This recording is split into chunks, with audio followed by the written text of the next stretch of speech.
Rwanda, a land deeply wounded by war drums and weighed down by despair.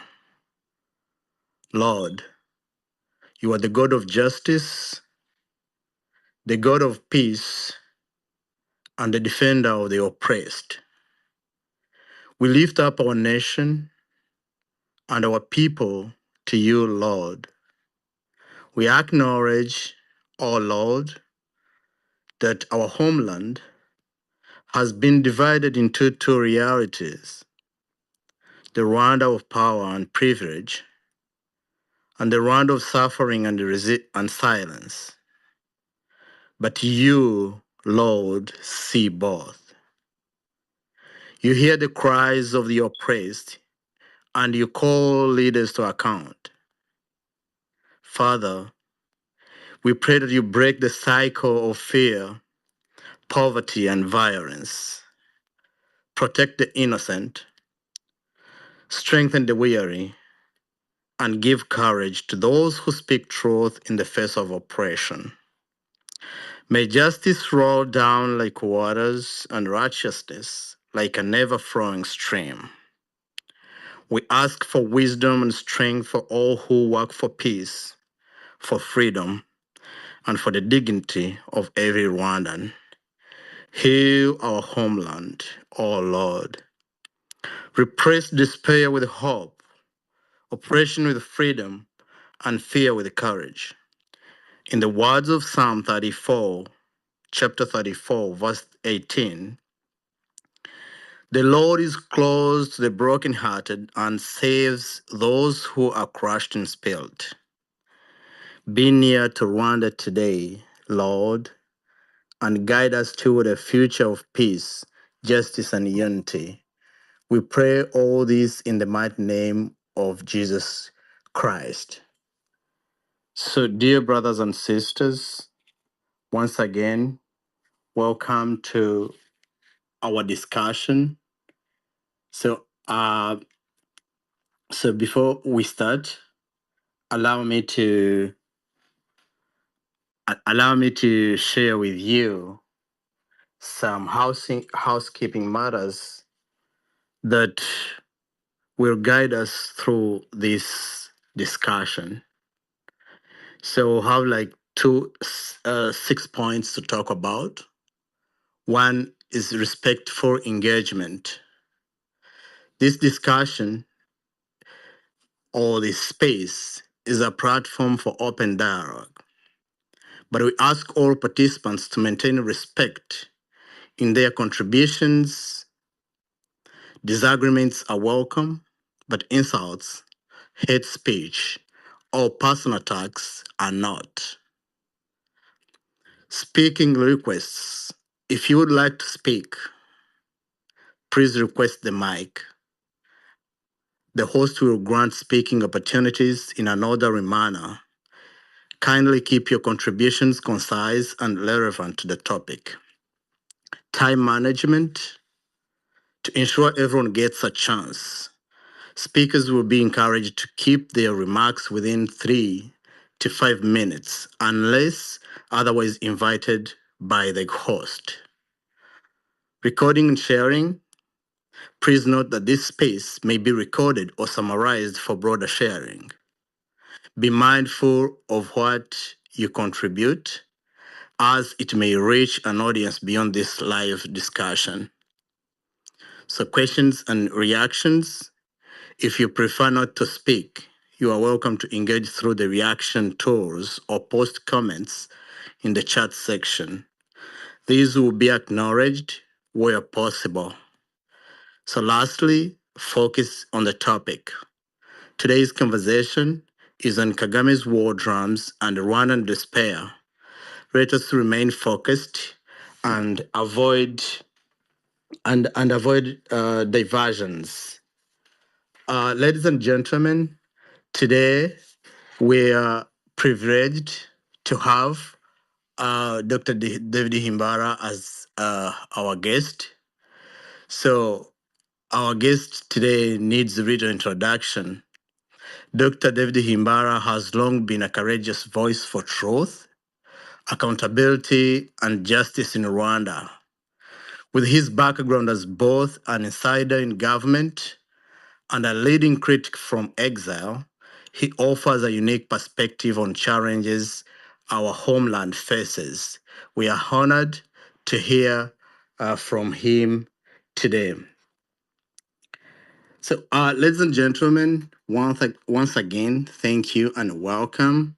Allow me to introduce the subject matter with my observations that there are two Rwandas today, the Rwanda of Kagame and the Rwanda for the rest of Rwandans. The Rwanda of Kagame, now here is the comprehensive analysis. The Rwanda of Kagame is characterized by 5 profoundly regrettable practices. 1. Warfare and imaginary enemies. The country engages in perpetual warfare against perceived enemies, perpetuating a cycle of violence and sufferings. 2. Economic burden on the Rwandan population. The pursuit of war and the maintenance of military-industrial complex impose a heavy economic burden on the Rwandan people, leading to widespread poverty and hardship. 3. Exorbitant lifestyle and global travel. Kagame indulges in an extravagant lifestyle, utilizing executive jets for international travel and seeking medical attention abroad. This lifestyle contrasts sharply with the dire circumstances faced by the majority of the population. 4. National debt and aircraft procurement. The country accumulates substantial debt to finance the purchase of aircraft for the bankrupt national airline, exacerbating the country's financial crisis. Lastly, is the suppression of opposition and political freedom. Kagame's regime silences political dissent by jailing opposition leaders, restricting the expression of dissent, and hindering the development of a democratic society. The economic challenges facing Rwanda today. Rwanda is grappling with the severe economic challenges that threaten the well-being of its citizens. The country's economic growth has stagnated, resulting in a decline in wealth creation.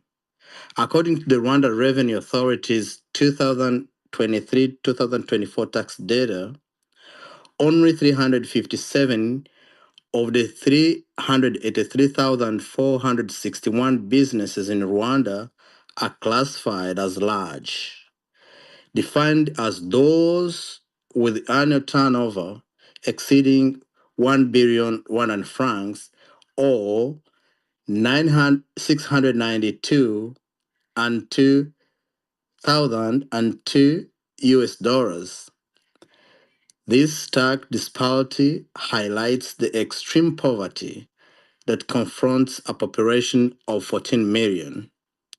The African Wealth Report 2025, published by Henry and Partners, A New World Wealth, presents a grim picture of Rwanda's economic situation. The report reveals that only 1,000 individuals in Rwanda possesses liquid investment worth of 1 million US dollar, while Seychelles boasts 500 millionaires in a population of 121,354. In light of these pressing challenges, I'm pleased to invite David Himbara to join us in a discussion on these critical issues. Please, Dr. David, the mic is yours.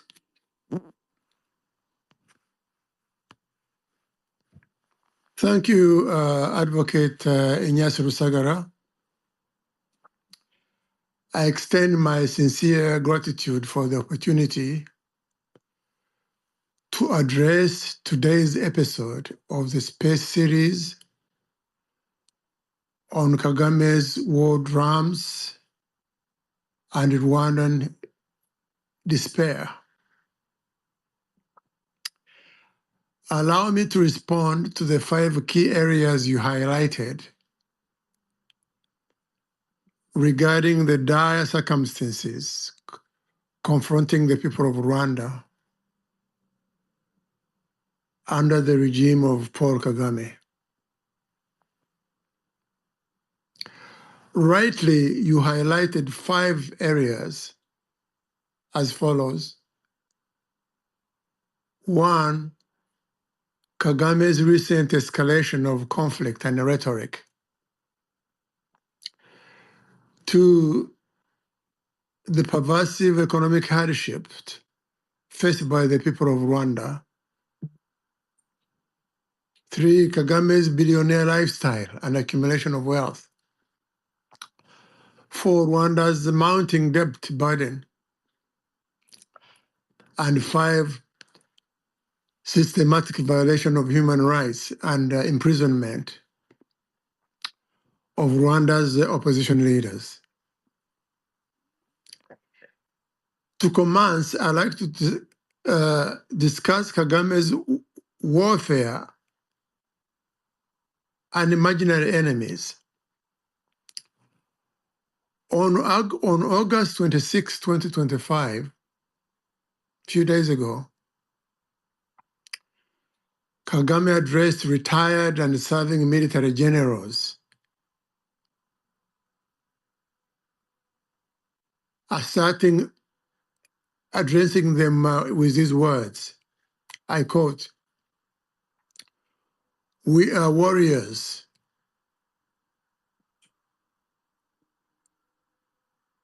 We engage in combat to ensure that when a war is initiated, it will not be theirs to conclude."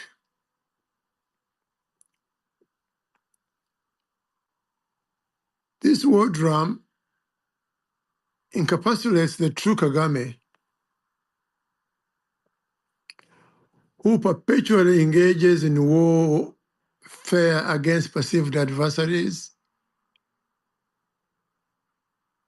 thereby perpetuating a cycle of violence and suffering both within and outside Rwanda.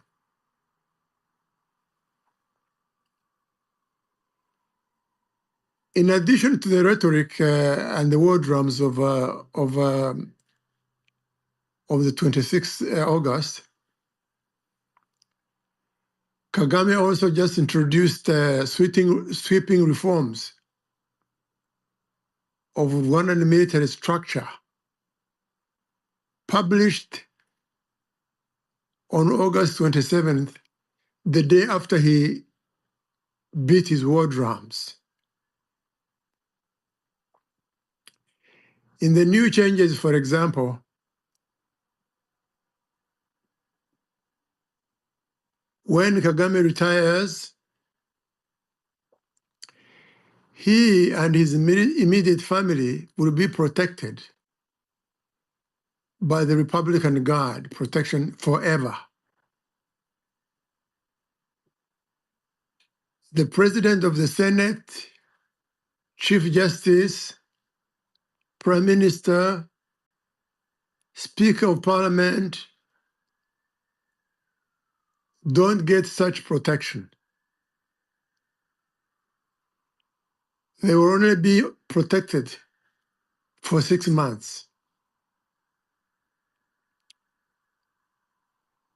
This special treatment of the man we call the leader,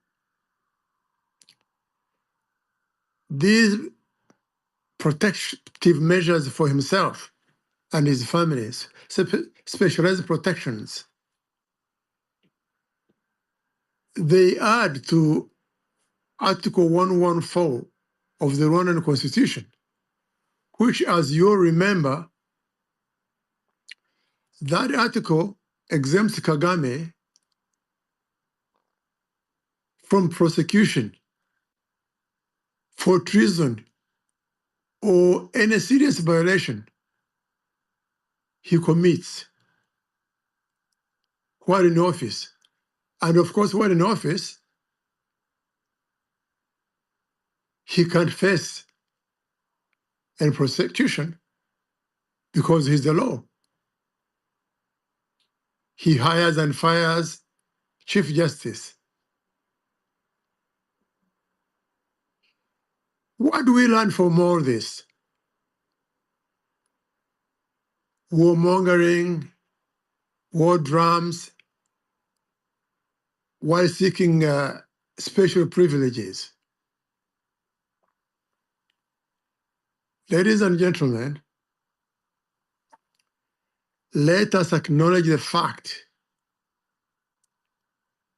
that Kagame is deeply entrenched in the culture of war. Given the ongoing peace process,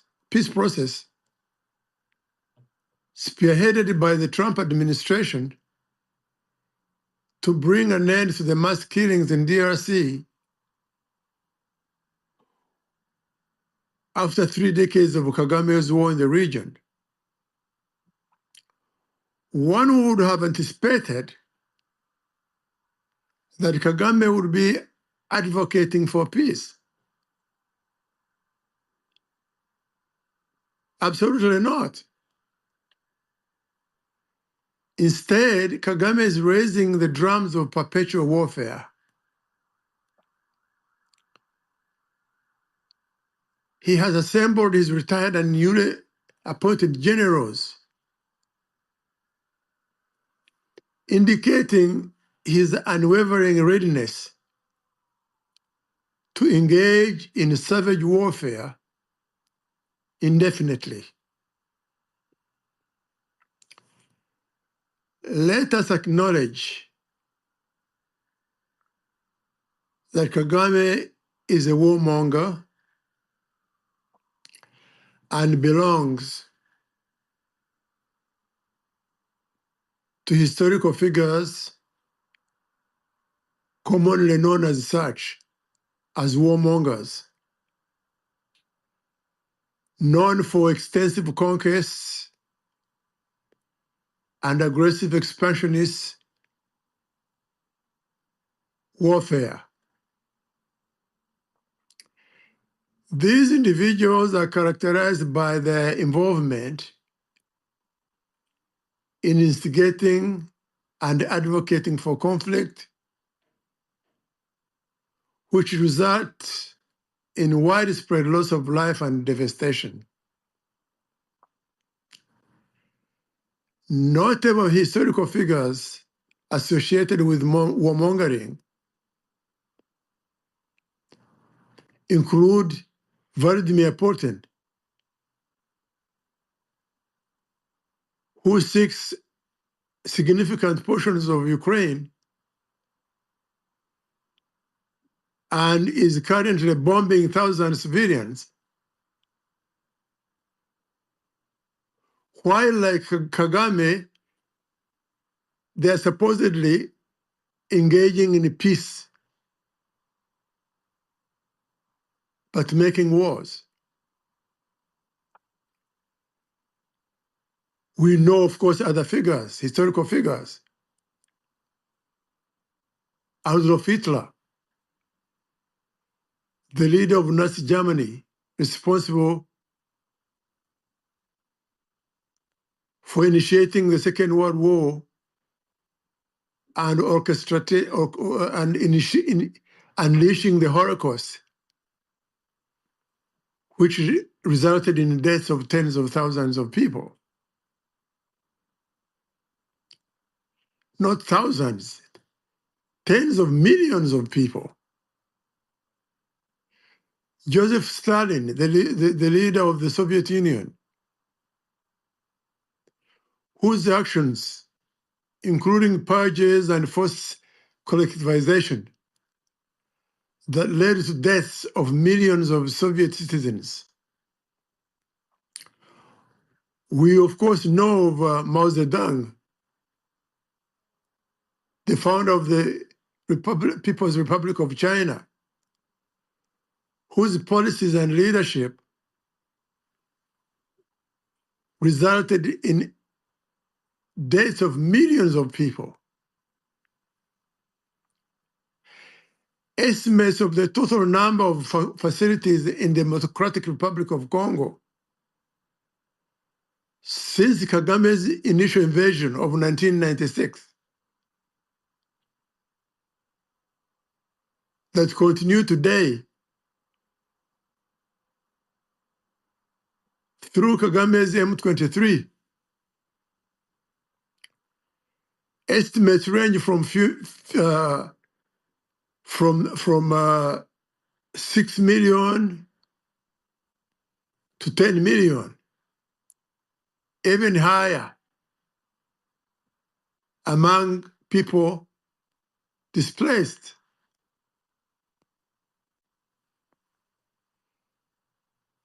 Regarding Congo's mineral wealth, Rwanda exploits its conflict as a means of extracting Congolese minerals, such as gold and coltan, which are utilized in the production of mobile phones, electric vehicles, cameras, and automobiles. The UN now says that as of 2025,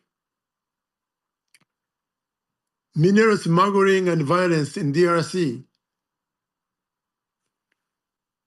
is reaching unprecedented levels.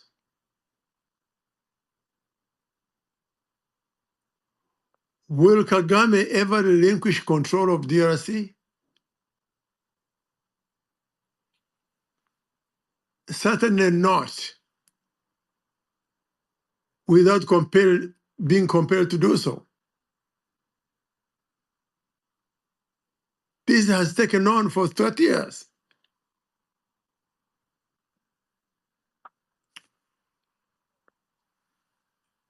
Number two, Kagame's perpetual savage warfare imposes economic hardships on the people of Rwanda, as Ignacy noted out. The pursuit of war and maintenance of military machine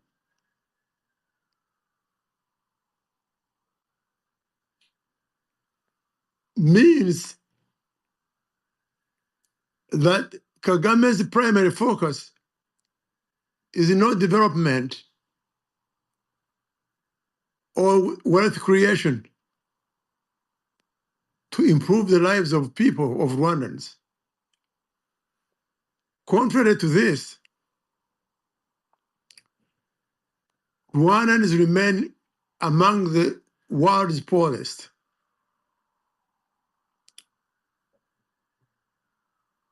As of today, the International Monetary Fund ranks Rwanda among 25 of the poorest and most vulnerable countries globally, while the World Bank ranks Rwanda as the ninth poorest. As Ignacy pointed out, as Advocate Rusagara pointed out, the Rwandan Revenue Authority data shows that only 357 businesses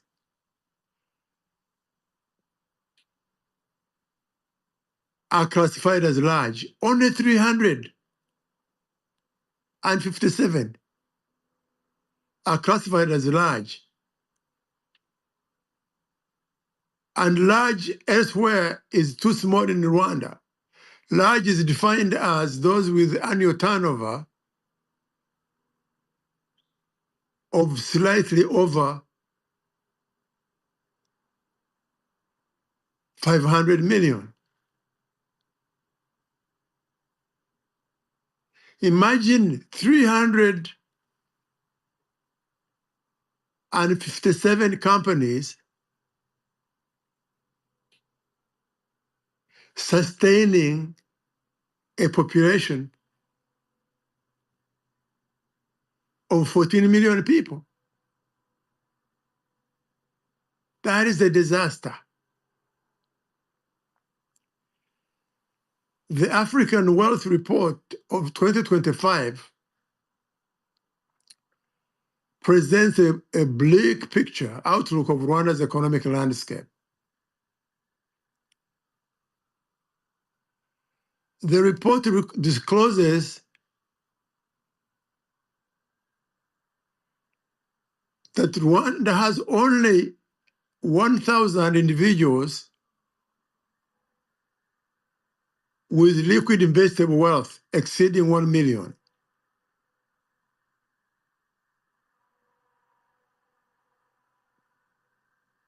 In places like Kenya, you have over 6,000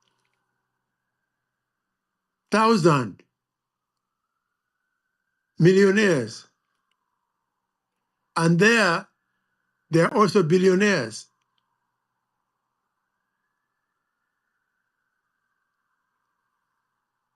Uganda, Tanzania, none of those are in the league of Rwanda.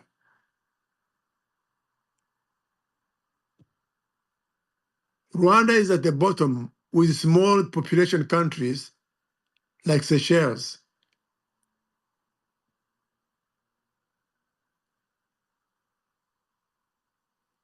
The millionaires in Rwanda, by the way, those ones mentioned, they include Kagame himself, whose Crystal Ventures Limited controls Rwanda's private sector.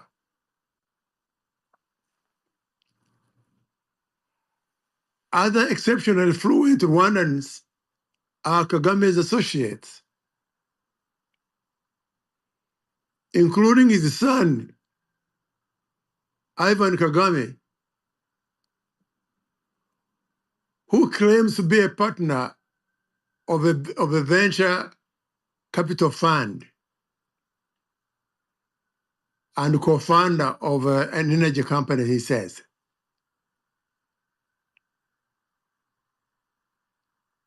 That's why his father, Kagame, puts him to sit in the board of directors of Rwanda Development Board. Other Kagame's associates, so-called millionaires in Rwanda, including Hatari Seseko and Egide Gatera,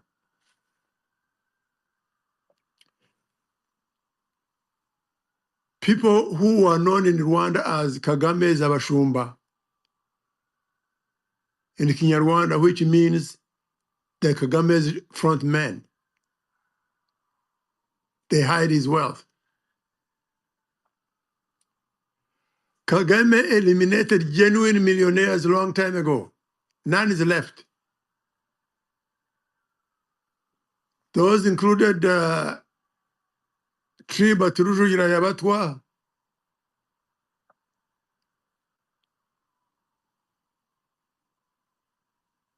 Valens Kajaguakwa,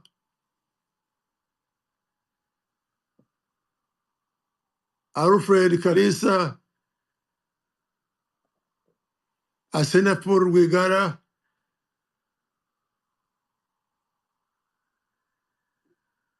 and Miko, the cell phone billionaire in Rwanda, in Congo. All these are finished. Their businesses are finished. And those who did not die mysteriously,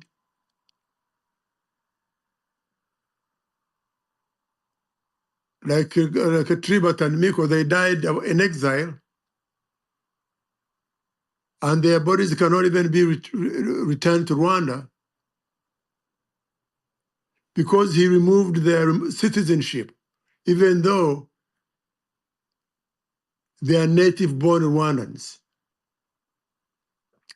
That is the situation. And while all this poverty goes on, and the grabbing of the wealth going on, Rwandans endure poverty, like I said, like also Rusagara said. While that is going on, Kagame indulges in an opulence lifestyle, living a lifestyle of a billionaire, traveling globally in a fleet of executive jets to attend football matches and seek medical attention in Germany. The pair of Gulfstream jets, each valued at 65 million, Kagame charters from himself, from his $1 billion business empire, Crystal Ventures,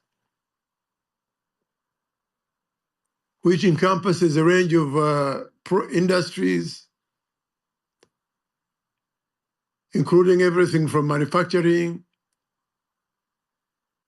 road construction for the government, engineering, aviation, real estate, food production and processing.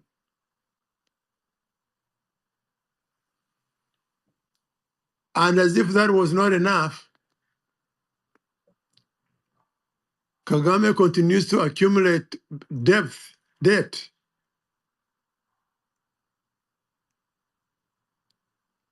to finance the purchase of aircraft for his bankrupt national airline, Rwanda Air, exacerbating the country's economic crisis. Just 3 days ago, we learned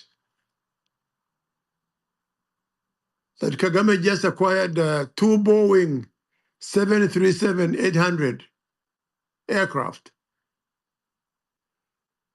to serve stranded customers of the bankrupt Rwanda Air.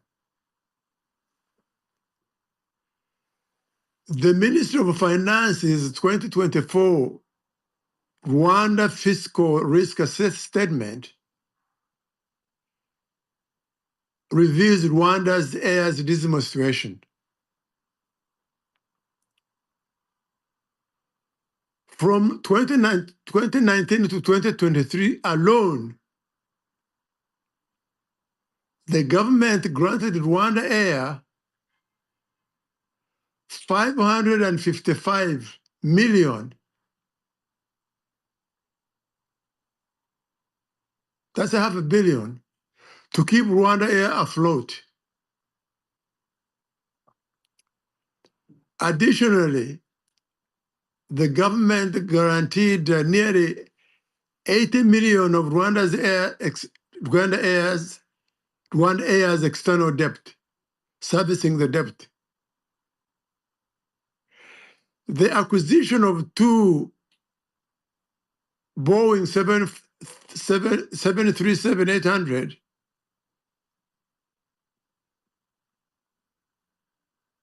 as an estimated 120 million each.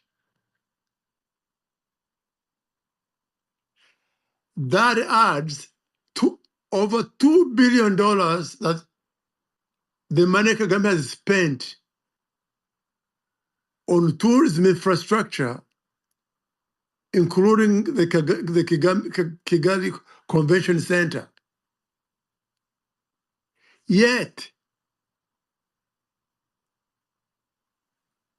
these millions of this infrastructure, billions of this structure, they don't bring tourists.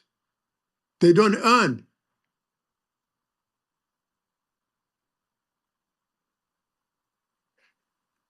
The National Institute of Statistics of Rwanda's 2024 travel survey shows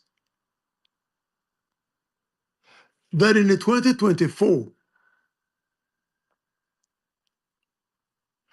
Rwanda received 285,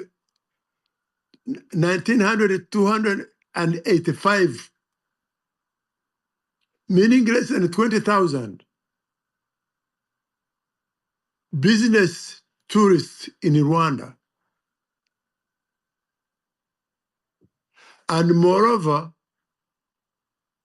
71 of these come from the neighboring countries. And therefore don't use this expensive infrastructure that has bankrupted our country. As if that were not enough, Kagame is building the new Bugesera airport at a cost of over $2 billion.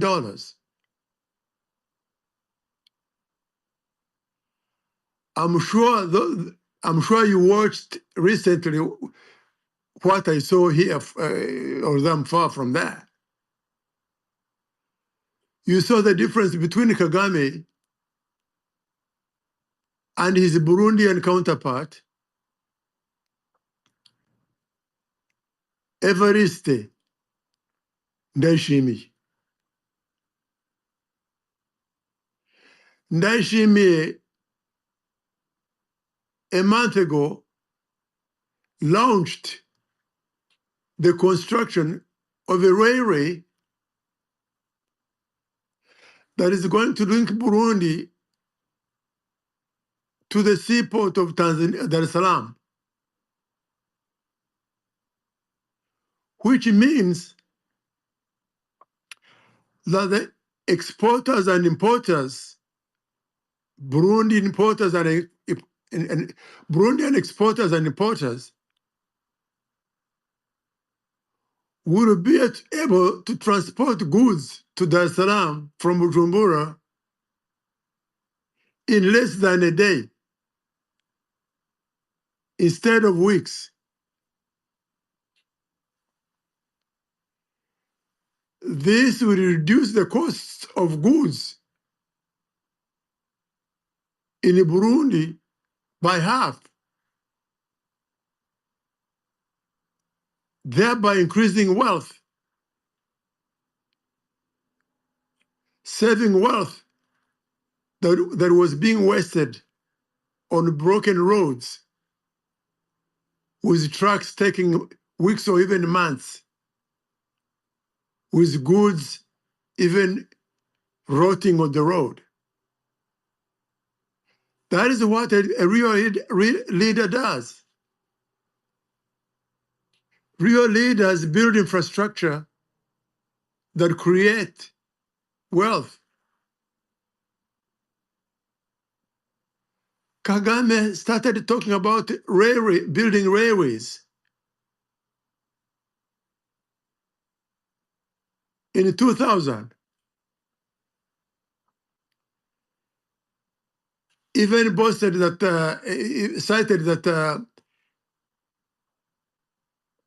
cited the dates when Rwanda the transportation of goods from Kigali to Dar es Salaam would be cut in half a day via Isaka. But no sooner did he mention about the claim that he was going to build a railway than declared publicly that he would hit Tanzanian president, then Kikwete, that he will hit him. That was the end of the railway.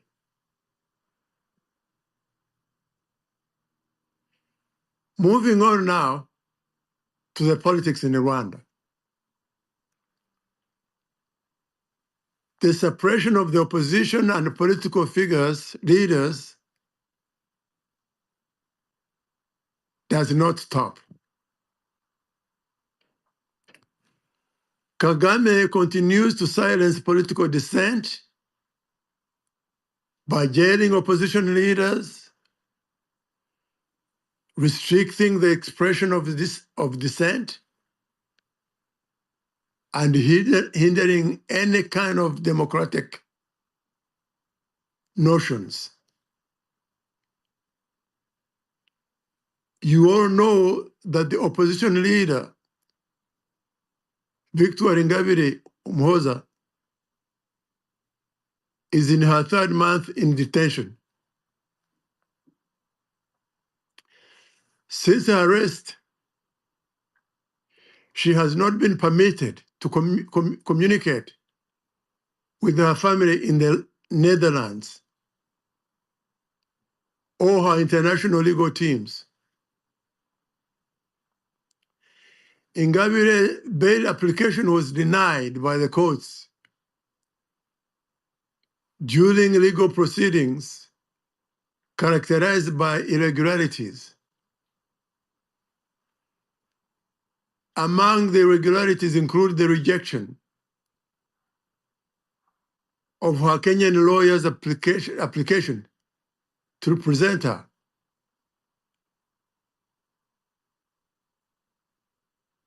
Despite the fact that the Rwandan law allows lawyers from the East African community to practice law in Rwanda.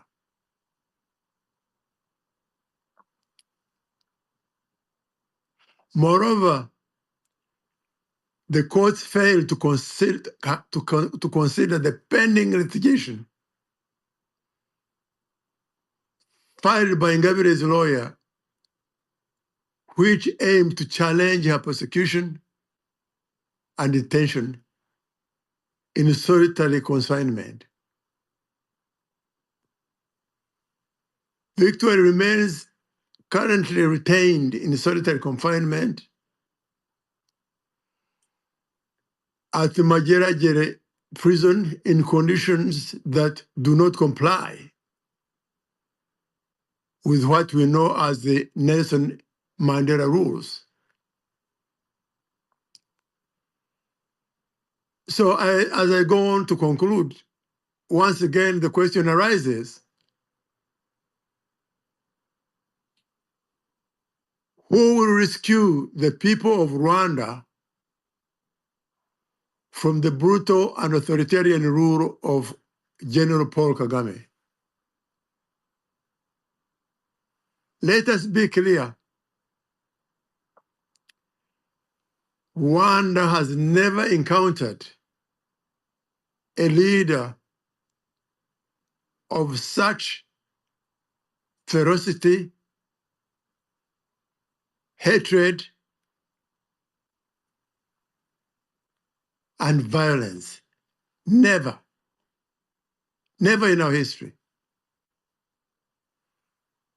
And I'm speaking as a man who fled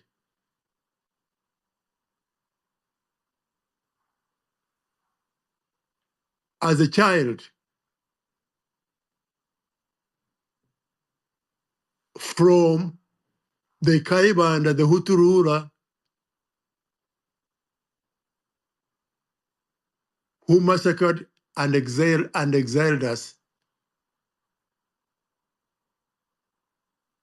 Kagame is not in that league, sir and madam. Nor is he in the league of the dictator Habyarimana, who replaced Kayibanda supposedly to improve the lives of the Tutsi, but ended up instead in a genocide.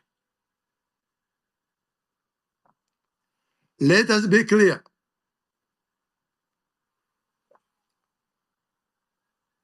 Indeed, Africa has never witnessed a leader like Kagame. the violence, displacement, and killings perpetuated by African dictators such as Idi Amin, Mobutu Sese Seko, Maria Mengistu, these pale, this is nowhere close to Kagame. As I said,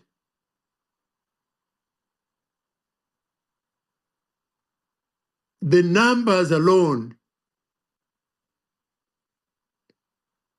involved in Kagame's league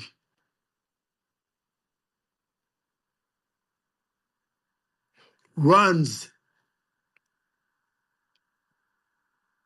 alongside global figures in in millions, not even 1 million, in millions.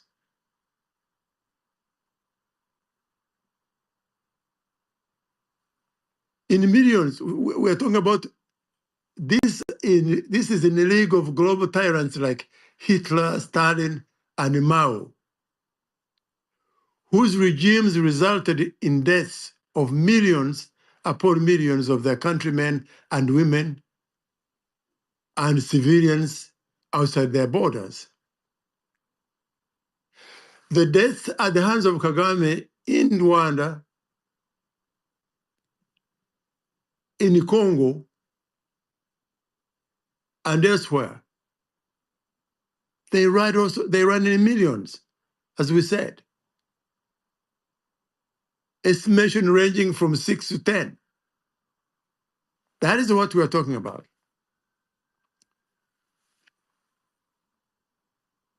Those who talk peace, do you think, as I said, do you even think that he remembers that he has committed to peace through Washington? No, he has not forgotten.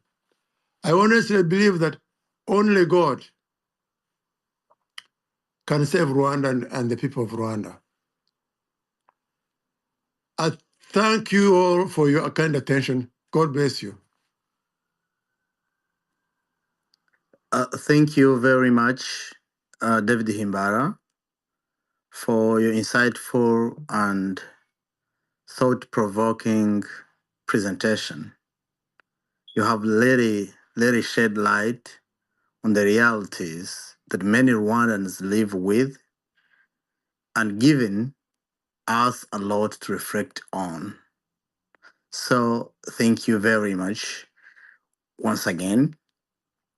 So we will now move into the engagement session. The audience, it's time for the audience, Dr. David, to engage with you, ask questions, or give contribution in any way. But before we open for the audience, I would like to ask you like 3 or 4 questions. With your permission, should I go ahead and ask questions? Yes, indeed. It's my pleasure, Rusagara-san. All right, thank you so much. My first question goes straight. What do you think is preparing President Kagame war rhetoric, including that every bullet has a purpose? You know,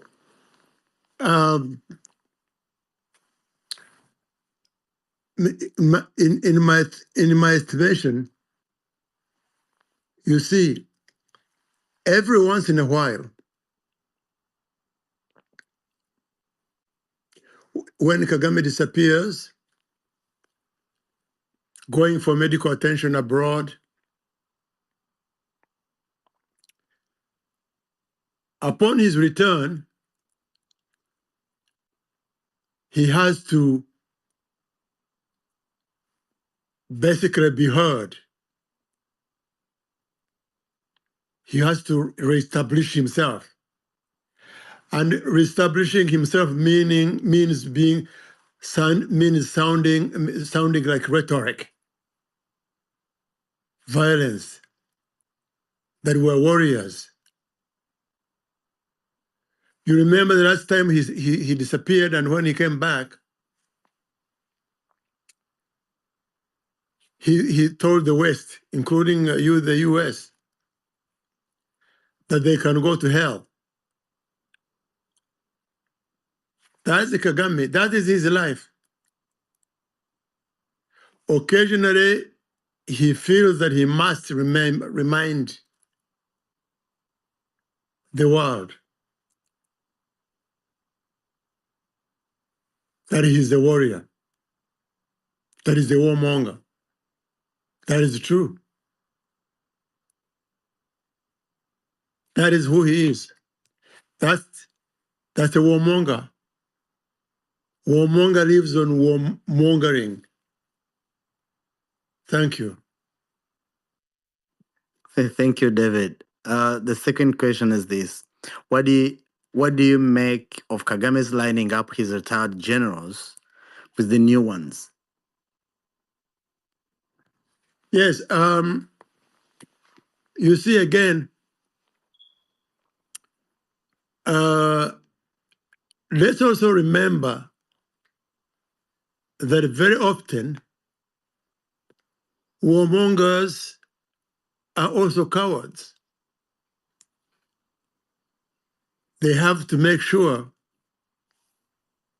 that everyone is towing the line via intimidation. So he's reminding those generals that he dumped the dustbin that they better not think of any coups or anything like that. Otherwise, he will fix them. So he puts them online to humiliate them. Some of those are probably hungry, poverty-stricken.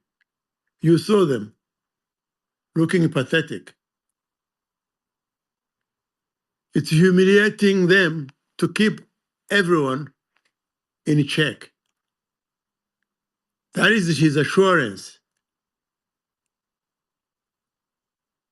for his power containment, for displaying power over everyone in Rwanda. Thank you. Thank you very much, Dr. David. And now, where does Kagame war drums leave President Trump-driven peace process? Yeah. Thank you for that. You see, again, it's like we are reminded of Vladimir Putin. So you saw him, Putin, meeting Trump, talking peace on American soil.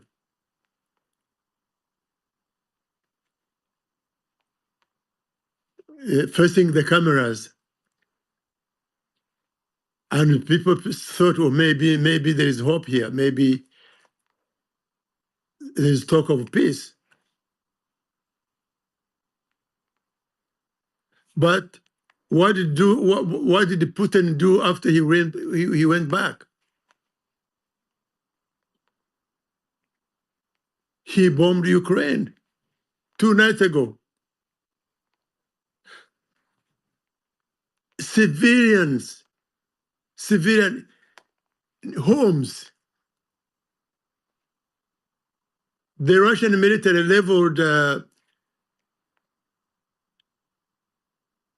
an apartment complex. Not only that, the Russian military in Kiev, in Ukrainian capital, they bombed the headquarters of the European Union office. They bombed the offices of the British Council in Kiev. So these warmongers, you see, talk peace while unleashing war. That's why Kagame is, on one hand, is supposed to be engaging in the peace process that began in June, but here we are now in August. He's talking war. Like I said, a warmonger is always a warmonger. There is no cure for warmongering besides disarming warmongers, removing arms from them. Thank you. Thank you so much, David. The last question is this. You mentioned that Kagame has given himself and his family military protection for life, but excluded other leaders. What sense does that make? Yeah, thank you for that. You see, basically Kagame is telling everyone, from a villager to the Chief Justice, to the President of the Senate, to the Prime Minister, everyone. He says, there is what applies to me does not apply to anyone else except my family. The Constitution, Article 114,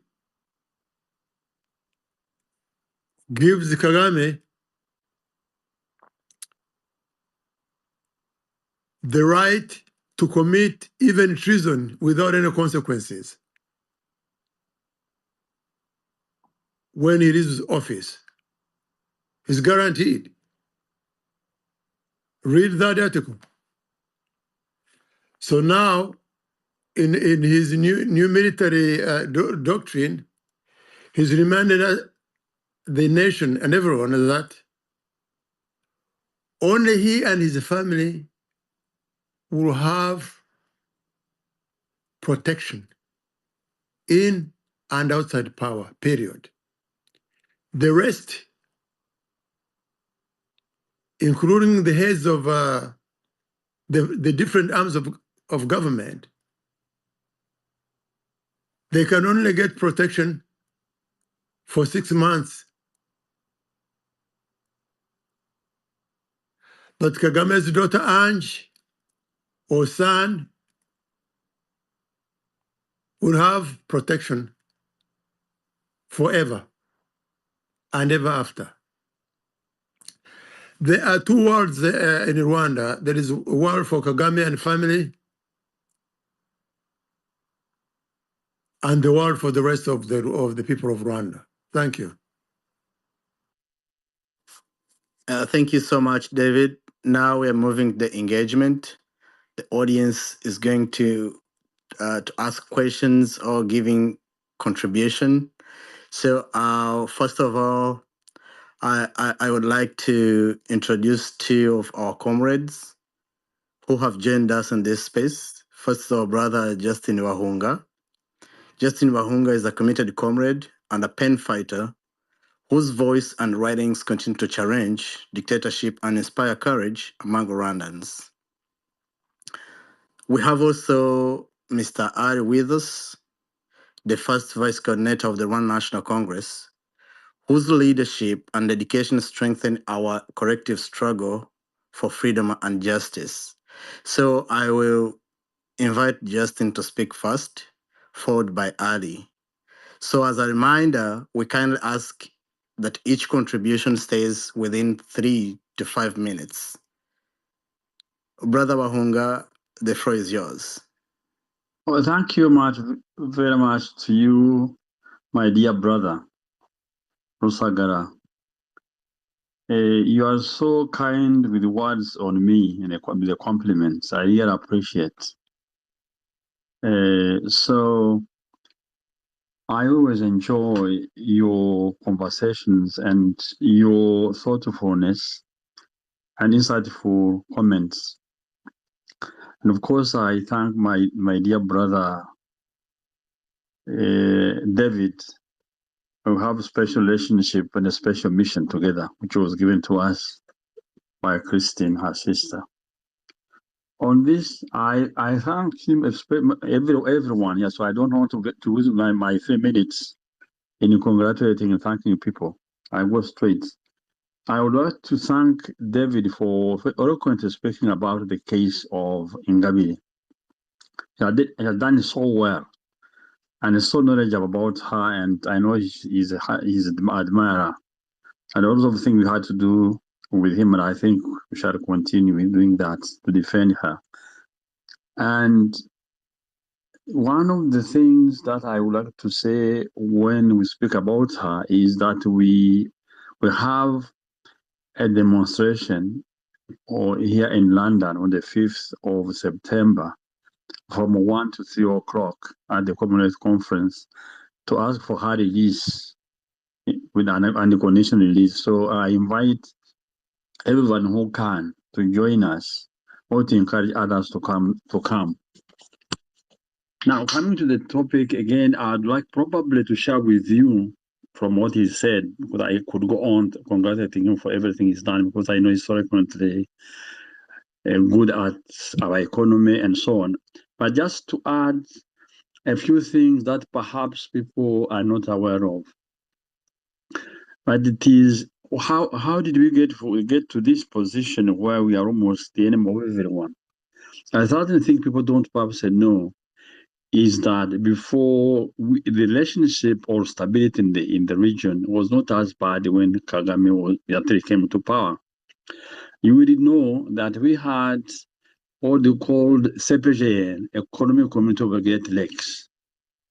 We had a bank development bank in Goma, we had the secretariat in Gisenyi, we had Institute of Research in Bujumbura, we had the company of electrification in Zaire, which became Congo.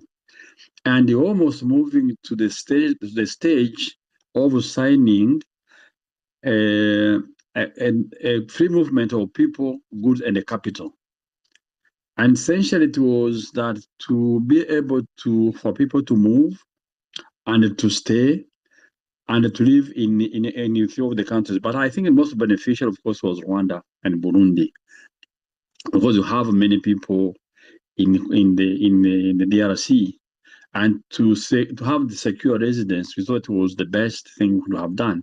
He spoke of Miko, and you will know that the biggest businessmen in Congo we are Rwandans. And I was reading that in Masisi, we had 525 big farms, and 500 of them belong to Banyarwanda. Forget about this, they said the conflict between the Rwanda are excluded. What I know, and I would like someone that knows better to me to correct me, is that we had indeed in the DRC, like any other communities that I've said before, conflicts between communities. And definitely there were conflicts between Rwanda, what they call the Rwandan, or people implanted in Congo, and the rest of the communities in the Congo, in the North Kivu. So it was they all call themselves indigenous. We are saying, and it's in terms of politics, because Rwanda had become to be the majority in the region, especially Masisi, Ruchuru, Nyiragongo. They came to be the biggest group. And of course, there was a kind of resentment if we came to elections that the people, the Banyarwanda, or they call the Banyarwanda, not Banyarwanda, but they were seen as Banyarwanda, whose implantation in the Congo can come perhaps longer is part of them are brought by the Belgians, others went as illegal immigrants, others, of course, especially in Ruchuru and Nyiragongo, were indigenous as the rest. But for political reasons, as we know in the rest of Africa, when it comes to power sharing, the issue of numbers come. So the one had come to be a biggest number in that part, and so those who called themselves indigenous came to have a problem, to cause problems. And indeed, 1993, there was a fighting between Rwandans, the people who had called themselves Banyarwanda, now we called Banyamera, others called the Hutu, others called the Tutsi. There was fighting between March and September 1993, and they said to have about 15,000 people died.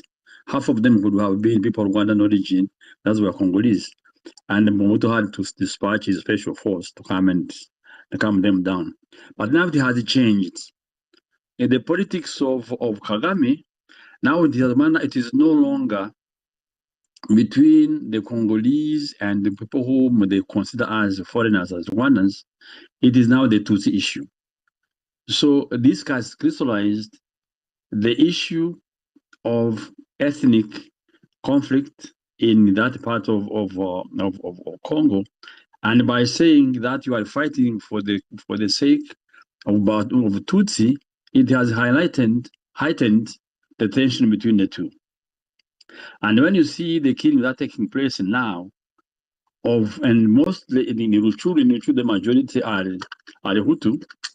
So killing them in the name of saying you are defending the exclusion of Tutsi, it has heightened ethnic conflict, which actually before was actually trying to get over it by having this economic community of the Great Lakes. We had also the KBO, Kagera River Basin Organization, which brought together Burundi, Rwanda, Tanzania, and Uganda. And David spoke about railway connections. Part of it was to develop this area, and there was a planned project for linking those four countries by rail. Now it has, as you know now, there's a problem. It's not working. We had also, but that was 1977. The submission was 1976. And then we had 1983, the community of the states with the Central African states, which was about 11 countries, which included Angola, which included Congo, and Gabon, Cameroon. But now, as you remember because they had also mutual cooperation in terms of assistance. Now, when Rwanda now attacked the Congo, the DRC, it was actually violating the agreement they had between those countries, and they have pulled out now. So we have lost all the links we had with all the different countries, and that's the biggest problem, is that it has been broken. And the Rwandans, the Rwandans, if you like it or not, is overpopulated. And what has helped Rwanda for a long time, speaking about the economics of it, is that we have been able, people in Uganda, Tanzania, in Congo, and especially Rwanda, we have very industrious people. They have been imported in Congo, they were in Tanzania, Southern states, in Uganda, in the coffee estates. So this kind of regional integration has been completely destroyed by the warmongering by the president, by Kagame. And when you come to issue we spoke about violence, I personally feel that in his innermost feeling, he believes in violence to get what he wants. And of course, it seems to have worked in Uganda and perhaps with the NRA. It was possible. Taking over one, it was possible. The first invasion of Congo was possible. The second was possible. So I believe, has come to believe that violence pays. And I think stopping it now is a bit difficult because you come into the psyche, and there is also what they call the hubris, that you feel that you have succeeded, you never fall. And it has happened to all these dictators, Napoleon, Hitler, and Mussolini. It has happened. So I have a strong feeling that it will be hard for him to draw back. And also, my fear is based on the fact that all this has happened.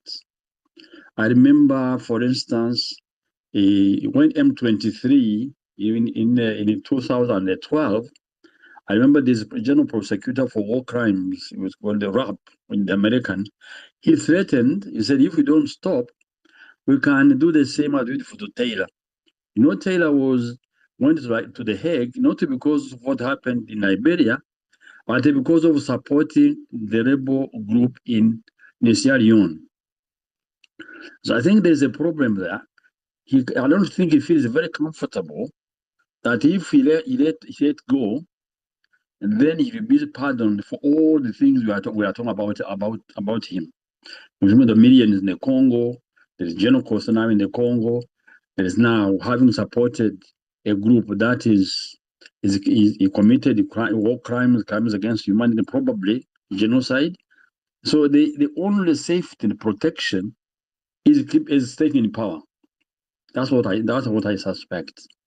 And if you remember, he said one time that there's an old lady whom I think in Tehran when they wanted to kill her, they asked her, what kind of death do you prefer? And he said she spat in their face. He said, imagine now, you asked me, he didn't say death. It's not about the sanctions, what I want to answer. How much spite I want to put in, I want to spit in your face. And so for me, my interpretation is to leave Congo is death, not to come back is the same.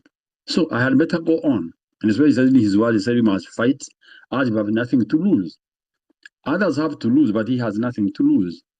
So that's why I'm very suspicious that he's a philosopher of a talk and fight, and the fight that actually violence pays, that he will actually give up on using violence to get what he wants in the DRC.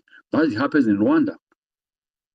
So to go, and so I don't know whether my minutes have gone, but the point I want to make is we have to evaluate how much damage this policy has done to Rwandans as a group and also as members of the region.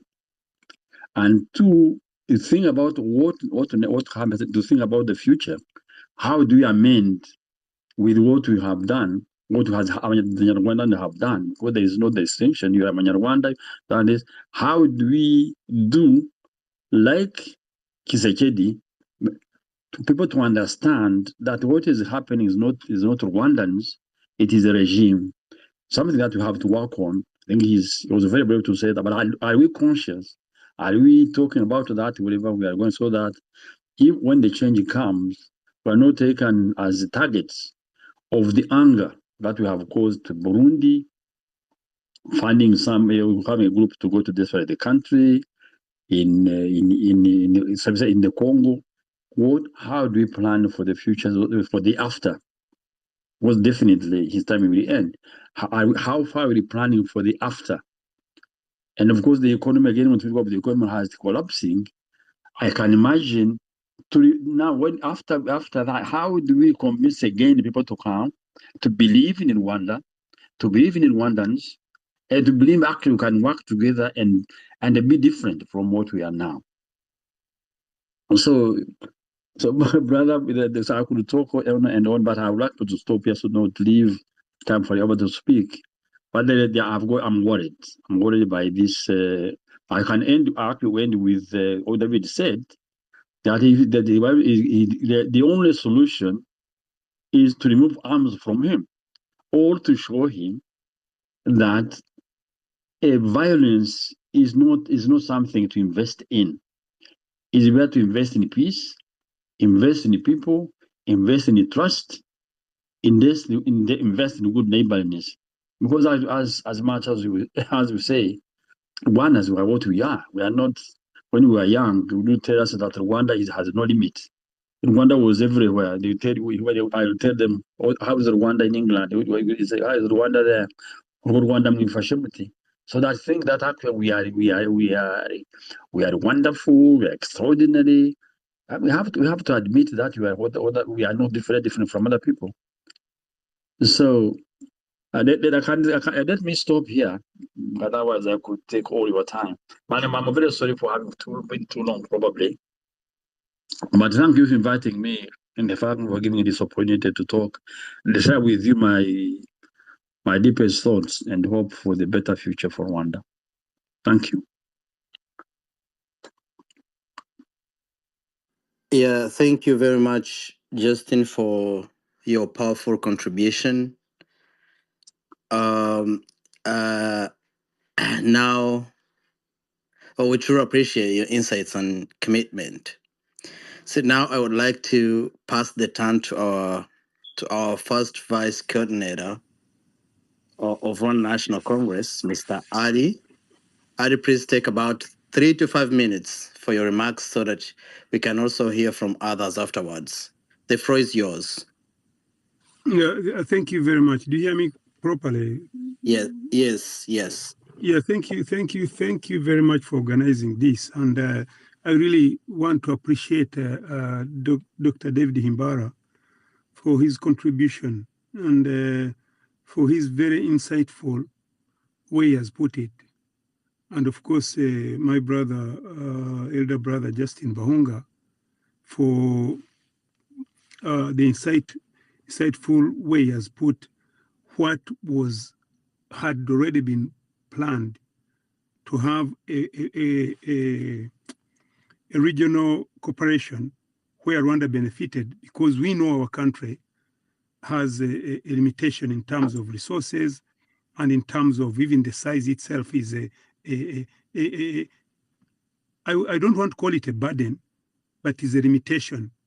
So to remove those limitations or make an outreach, there were certain plans, hence regional cooperation. And instead of that, Kagame has taken a different view and a different path, the path that Dr. David has put eloquently. When I was reposting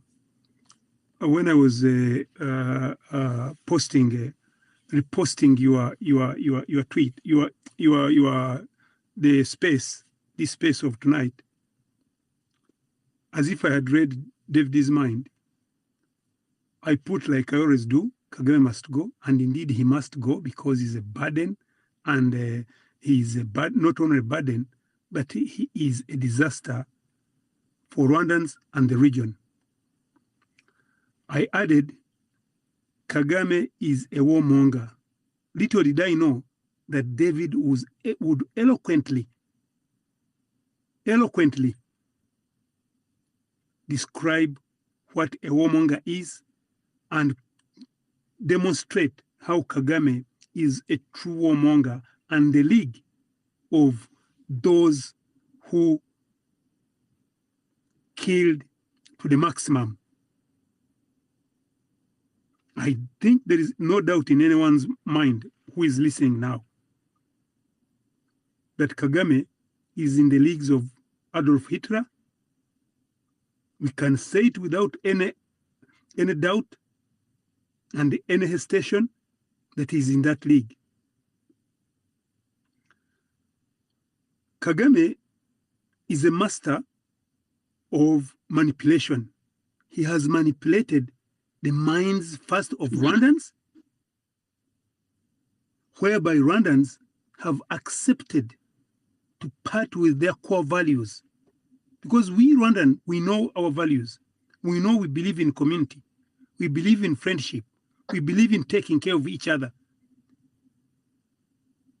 But all that Kagame has manipulated the minds of Rwandans to the extent that that is no longer there. He has seeded the seeds of mistrust to a level that even a child doesn't trust the father doesn't trust the child, the husband doesn't trust a woman, the wife doesn't trust a brother. For the brother, it is worse. For friends who have grown together, they have reached a point whereby they can kill each other. That's manipulation. Apart from manipulating Rwandans, Kagame has been able to manipulate international systems.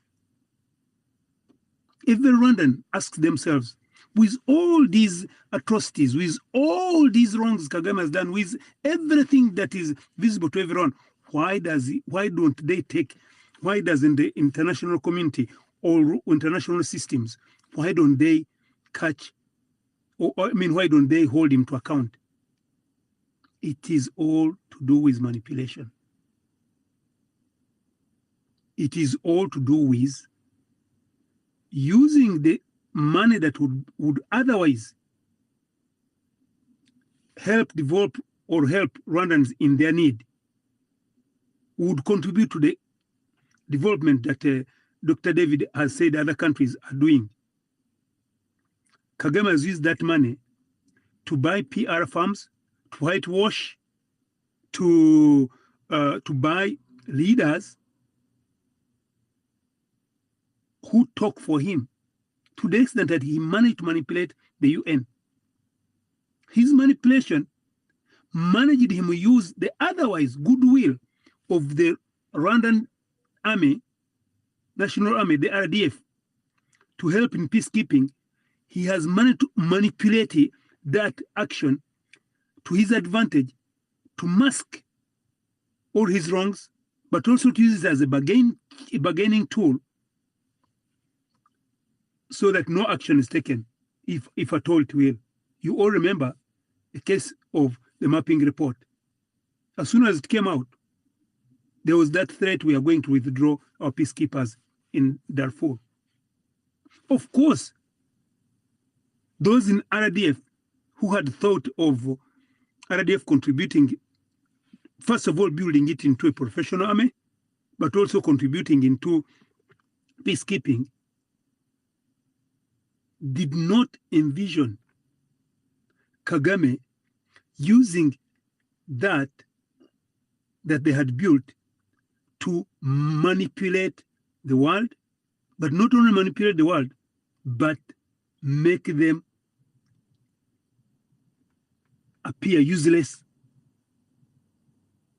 make them forego their otherwise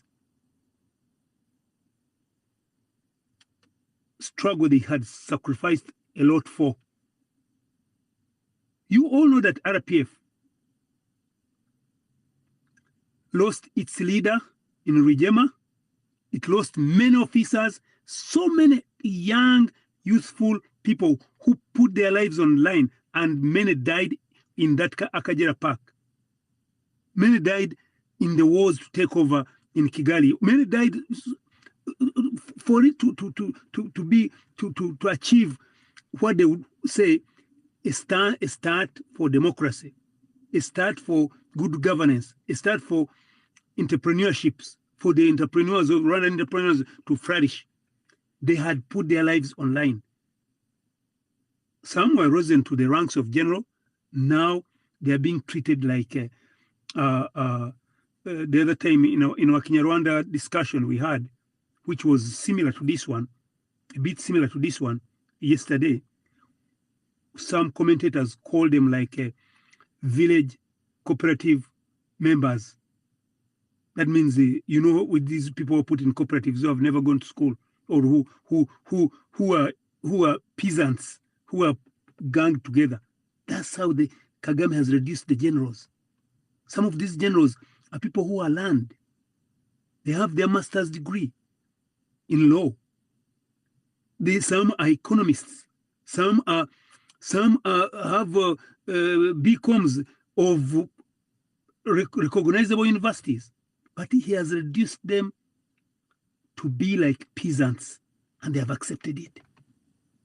Thank you, David, for educating us that Kagame has guaranteed that, in addition to what he had put in the Constitution, Article 114, to protect him from any treasonable act or any wrong acts during and after leaving office. But I know he will never leave office. Kagame is a life president. Like Amin was, his role model. That now he has even put into an act or whatever, I don't know, that his family, him and his family, immediate family, will be protected till death. That shouldn't scare Rwandans, because so many have done that. Amin had declared himself a life president, but when time came, he just went. He died in exile in Riyadh, in Saudi Arabia. So when all this happens, that all those will be changed, and we shall put proper laws in hand. We in Rwanda National Congress, that is the first thing we tell. It is one of our first objectives.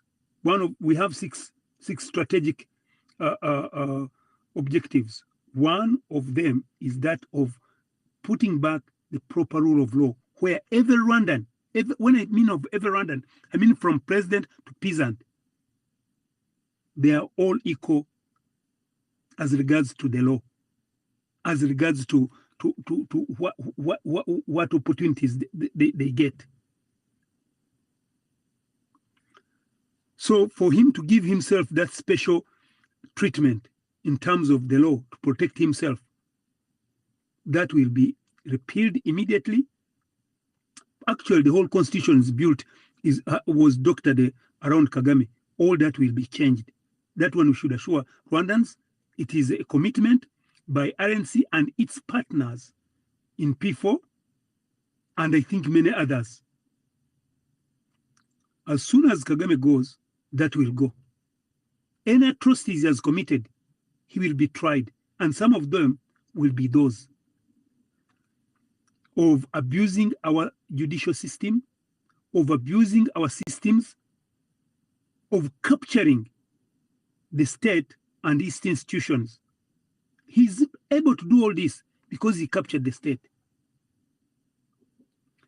He has manipulated the international community, but luckily enough, slowly by slowly, they are starting to realize it. You all know what happened recently. Bayern Munich saying it has parted with the deal of Visit Rwanda. I'm sure many will follow over time, but we need to work. And this is where I come in. We in Rwanda National Congress, we are determined to mobilize and organize as much as we can. I know people are hopeless. They feel hopeless.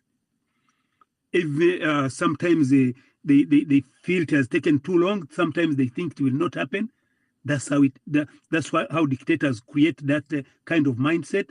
That's how they manipulate people's minds. But the truth is, even the toughest dictators came down. Even the biggest empires fell. Kagame will fall. But for him to be able to fall quickly, we must step back and create that hope. Then mobilize ourselves, organize as one unit, if possible, or create alliances for that common objective or common good of liberating Rwanda once for all. Liberate Rwanda from the gallows of Kagame, from the manipulation.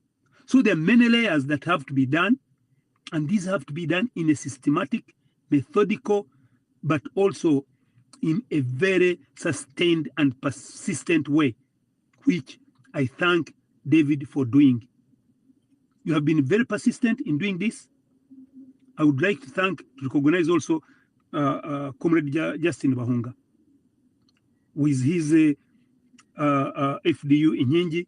They have been persistent in this, and want to commend the way both of you have talked about Victor Ingabire. Victor Ingabire, his incarceration, all they are putting against her is what they are putting against all of us.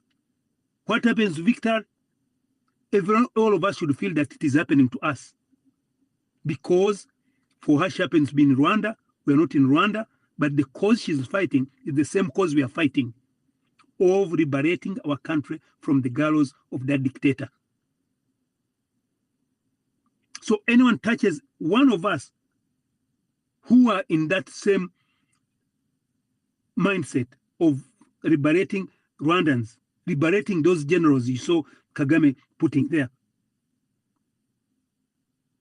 liberating our peasants, most importantly, and liberating the image of Rwanda, the name of Rwanda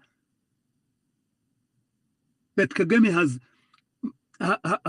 has really torn apart, so that our neighbors can see us as good neighbors, can see Rwandans for what we are, as people who are only entrepreneurship, enterprising, but also willing to cooperate with others, willing to be part of a vibrant regional bodies, not a manipulator of the regional bodies, but part of a constructive engagement with regional bodies, promoting the lives of not only Rwandans, but Rwandans of our region and Africa. This is going to happen. It has taken long, but I can assure everyone that we in Rwanda National Congress, we are determined. When we fall once, when we rise a bit higher. He has killed most of our colleagues, but you have seen we have not given up, and we want. And every day we get new ways of going around to cut or to remove the veil of his manipulation. Luckily enough, Kagame remains the same, but the world is slowly learning him, and some actions are taken. They must be small, but there are steps being taken.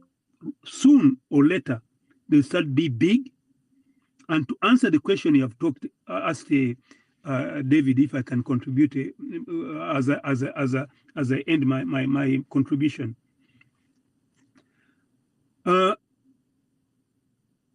Kagame, I think the US is now learning that what he talks, he doesn't mean it. He talks peace, or he plays the victim, but everybody is learning he's a villain. You all heard what the US representative in UN talked about after the US calling the special meeting for UN Security Council to talk about the war in Congo. They were categoric in naming where Rwanda did to civilians, and when they attacked, and the deaths. When you corroborate them, they were right. So they are following it, and we need to do more to make them understand that this guy is a manipulator, this guy is a liar, serial liar, but most importantly, this guy is a serial killer and a warmonger. I yield. Thank you very much. Yeah, thank you very much, Adi, for your valuable contribution and leadership insights. We truly appreciate your dedication. Now I would like to welcome Time Waiter to the floor. I notice the Kenyan flags on your profile. Perhaps you are joining us from Kenya, and we deeply value the solidarity of our brothers and sisters across the region. So please kindly keep your remarks within 3 to 5 minutes. Am I communicating? Yes. Yes. Thank you so much. I would like to appreciate everyone who've been playing a role to bring this platform. Actually, I'm coming from Kenya. I used to read this icon so that my security will be highly provided. Actually, I'm 25 years old. I'm going to let you know why I'm saying this. I always spend my night for studying from you, based on the history of my country. I'm Rwandan. When you come to see how my country has been struggling for so long, until now, I come to ask you, Mr. David Himbara, been saying that all Monga to disarm him, you just disarm him. How to disarm this all Monga? In your experience, how we Rwandans come together? Thank you so much. Thank you so much, our brother Time Waiter. And I think that the question goes to David. Yeah, thank you so much. Yes. Yeah. Yeah, let me clarify what I meant right there.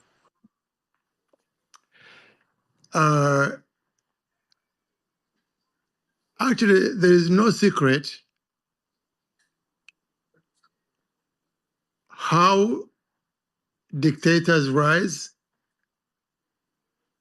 and fall.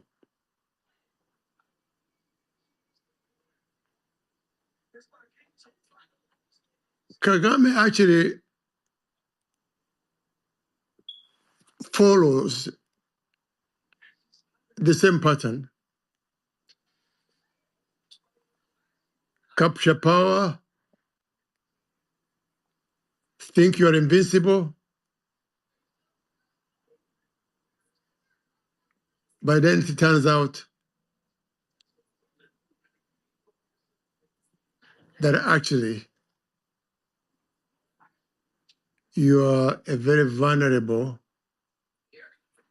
human being. Kagame it reminds me in particular of one dictator, one particular one. A man, a dictator in the Roman period, known as Emperor Caligula,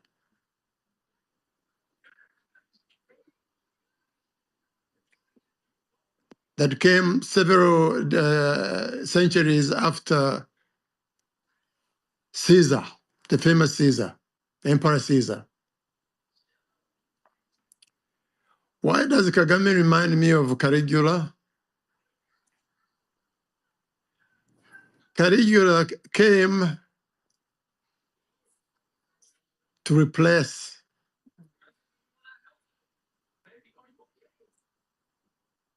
his unpopular father.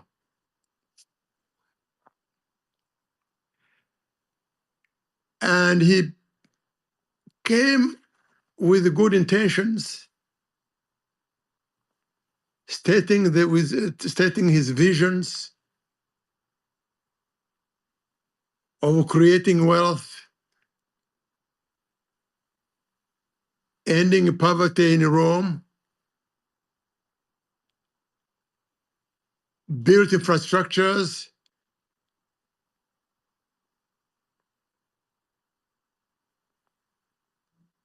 fancy buildings. I think you guess where I'm going. Grandeur, and misled people to actually believe that he was a progressive leader.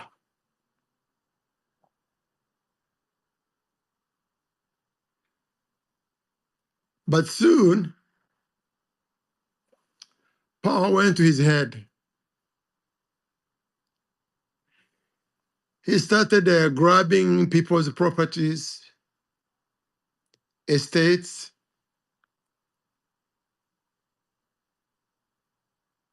throwing Roman senators into jail,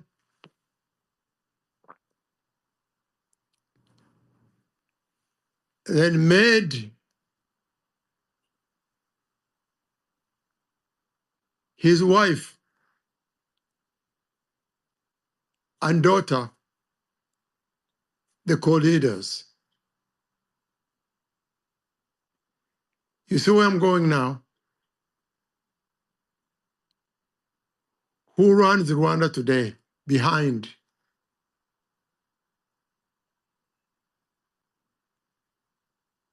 It's Kagame, Mrs. Kagame,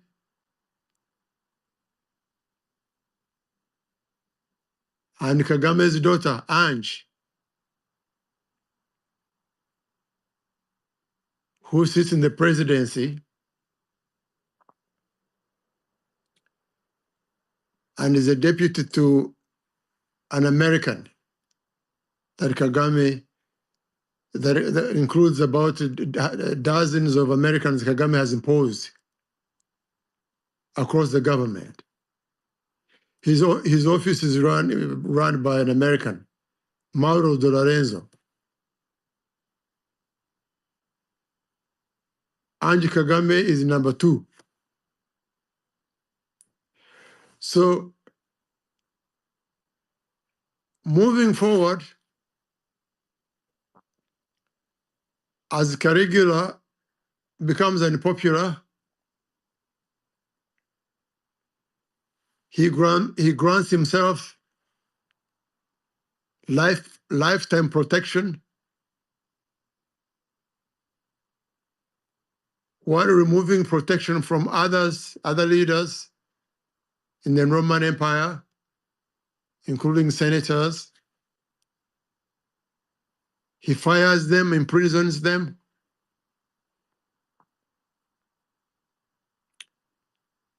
Guess what happened in the end?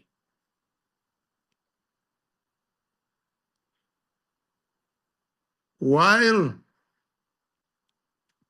Caligula and his wife and his daughter finished watching a play,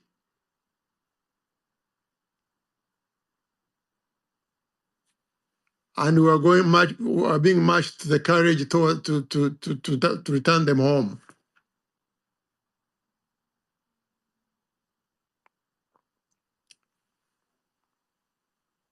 "35 knives were plunged into Caligula's body, his wife, and his daughter. Among those people who killed Caligula are the Republican Guard who were guarding him. These are Kagame just extended protection of himself and his immediate family to the Republican Guard forever. I am not a predictor of history. I do not know how the life of the Rwandan dictator and his family will end. But I know this: no dictator's life ever ended well. It ended badly, whether at home or in exile. And among the people the dictators believe are their protectors, including those very Republican guards whom Kagame ridicules all the time, whom he throws in prison day in and day out.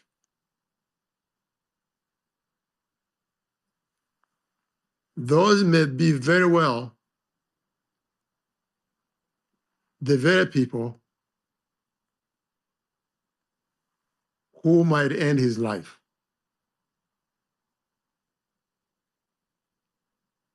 Kagame is not Caligula, I'm not saying that. But to conclude, to answer the question of the young man, of the Rwandan young fellow struggling in exile, I could hear him He's almost shedding tears. Young man,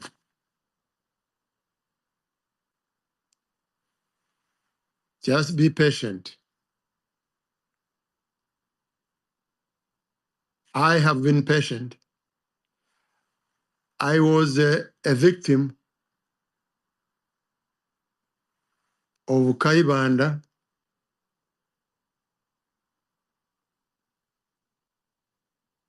who massacred and kicked us out. I'm a victim of Habyarimana.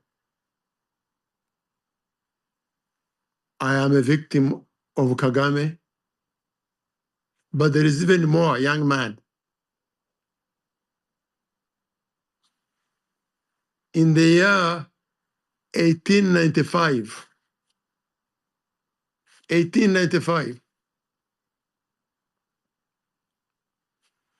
my great-grandfather, Nzigie, was killed by Queen Kanjogera.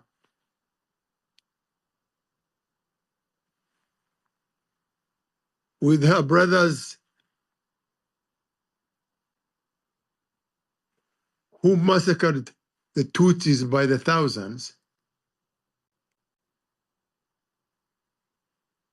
who were trying to protect the rightful king, Rutarinwa, who was murdered by Kanjogera and her brothers Kabare and Ruena Nyiko. So young man, be patient. Your time will come. Be brave, remain strong, use Kenya where you are to advance your education and your health and your good being, because, young man, it's a matter of time. Rwanda will be liberated from dictatorships. God bless you. Thank you. Thank you so much, Uncle David, for responding to that question and your words of encouragement. Now, ladies and gentlemen, we have now reached the end of our space on Kagame's war drums and Rwandan despair. I want to sincerely acknowledge and thank all those who made this conversation meaningful today. First, our guest speaker, David Himbara, for his thorough analysis and courageous insights into Rwanda's political and economic realities. Our comrade Justin, the pen fighter, as I said, for his thoughtful and inspiring contribution.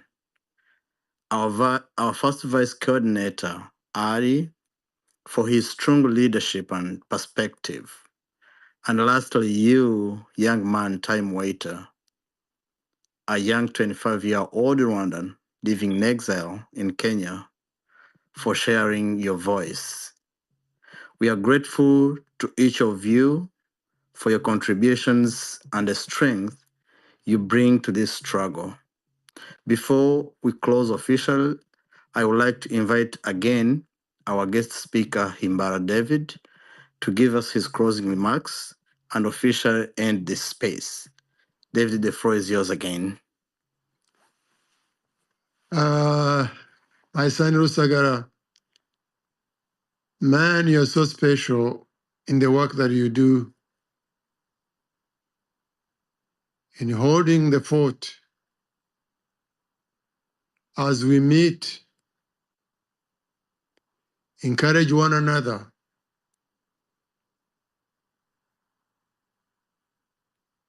to look beyond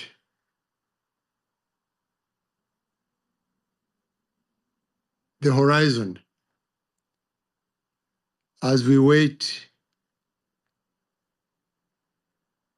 for the Rwanda that we deserve. It will come. Tufata nurunana. Our time will come. God bless us all. Good night.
you